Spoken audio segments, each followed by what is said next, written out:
How should I fertilize my garden soil before planting? Plants require 16 to 20 nutrients to develop strong roots, build an effective immune system and perform specific functions, such as blooming and producing food. Of those elements, nitrogen, phosphorus and potassium are needed in large quantities. But trace minerals, such as iron, zinc and boron are also vital for a plant's health.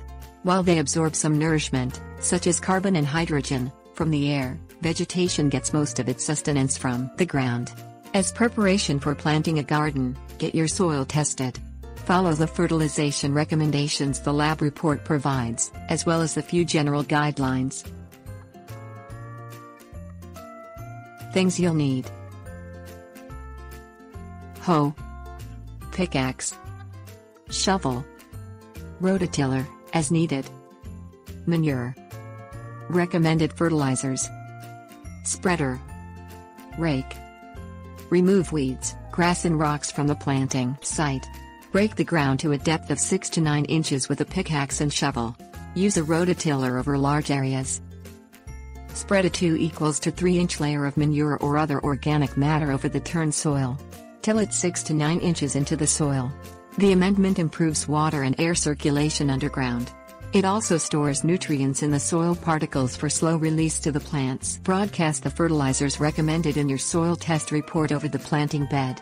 Use a spreader for fertilizer applications. In the absence of a soil test, apply 2 to 3 pounds per 100 square feet of a formula designed for the crop you're growing. Salad greens need high doses of nitrogen, for instance. Give them a feed with a 15-15-15 analysis. Then numbers indicate the percentage of the macronutrients nitrogen, phosphorus and potassium present in the product. Work the fertilizer into the soil. Rake the bed surface to smooth it out for planting. Tips: warnings. Check specifics for the plants you are using before fertilizing.